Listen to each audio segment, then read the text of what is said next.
السلام علیکم، کیسے ہیں آپ سب؟ آئی ہوپ کہ آپ سب ٹھیک ہوں گے۔ آج میں آپ کے ساتھ شیئر کروں گی حضرت زینب رضی اللہ عنہ کا خطاب۔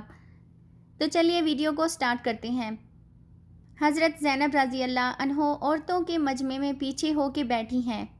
یزید کے پاس جب یہ لشکر پہنچا تو یزید کہنے لگا، دیکھو اللہ نے مجھے عزت دی اور میرے مخالفوں کا کیا حال کیا۔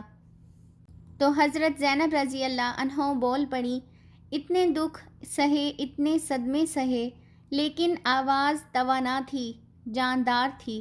جب حضرت سیدہ زینب رضی اللہ عنہ نے کہا، یہ کیا کہہ رہا ہے کہ مجھے اللہ نے عزت دی اور کامیاب کیا، تو آپ رضی اللہ عنہ بول پڑی اور اس انداز سے بولی کہ پہلے قرآن مجید کی یہ آیت پڑھی، وَتُعِزُّ مَن تَشَاءُ وَتُذِلُّ مَن تَشَاءُ بِيَدِكَ الْخَيْرُ إِنَّكَ عَلَىٰ كُلِّ شَيْءٍ قَدِيرٌ، اور کہا، یزید تو بکتا ہے، کہتا ہے کہ تو عزت والا ہے، یہ جو تیری حکومت ہے 4 دن گزرنے دے، تجھ پہ کوئی لعنت بھی نہیں برسائے گا، اور میرے بھائی حسین کا قیامت تک منبروں اور خطبوں میں ذکر ہوگا، وقت گزرنے دے۔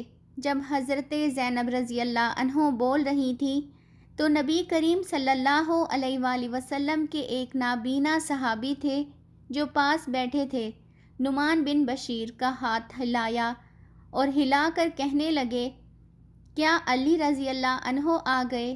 یہ تو علی کی آواز لگتی ہے، جبرائیل امین بول رہے ہوں جیسے، حکمت کی گوہر رول رہے ہوں جیسے، دربار دمشق میں بی بی زینب کا خطاب، منبر پہ علی بول رہے ہوں جیسے۔ کربلا کا قافلہ پھر مدینے پہنچ گیا۔